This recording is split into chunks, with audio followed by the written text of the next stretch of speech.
Hello everyone, welcome back to my channel Shubhs art and travel. सर्वप्रथम तुमच्या सगळ्यांचं मनापासून स्वागत आणि thank you so much for your love and support. जसं की तुम्हाला सगळ्यांना माहिती आहे, गेल्या वर्षी मी पहिल्यांदा शाडूच्या मातीचा गणपती बनवला होता आणि त्याचे काही शॉर्ट्स व्हिडिओ सुद्धा तुमच्यासोबत शेअर केले होते. खरं सांगू का, त्या व्हिडिओजना इतका छान रिस्पॉन्स मिळेल असं मला अजिबात वाटलं नव्हतं. खूप जणांनी मला मेसेज आणि कमेंट्स मध्ये विचारलं, हा गणपती एक्झॅक्टली कसा बनवला, कोणता क्ले वापरला होता, त्यासाठी कोणते कोणते मटेरियल्स वापरले. सो फायनली तुमच्या सगळ्यांच्या रिक्वेस्टमुळे मी आज हा फुल व्हिडिओ घेऊन आले आहे. या व्हिडिओमध्ये गणपती बनवण्यासाठी लागणारं मटेरियल, मी वापरलेले टूल्स आणि संपूर्ण मेकिंग प्रोसेस तुम्हाला पाहायला मिळेल. आता गणपती बनवण्यासाठी आपल्याला लागणार आहे साधारण 5 किलोची शाडूची माती, बेससाठी एक MDF बोर्ड आणि काही बेसिक टूल्स जसं की कटर, स्पून, ब्रश, सँडपेपर. हा व्हिडिओ पाहून तुम्हालाही घरी स्वतःच्या हाताने गणपती बनवणं नक्की सोपं वाटेल.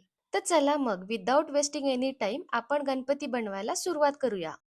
आणि हो, व्हिडिओ आवडला असेल तर लाईक, शेअर आणि सबस्क्राईब करायला विसरू नका.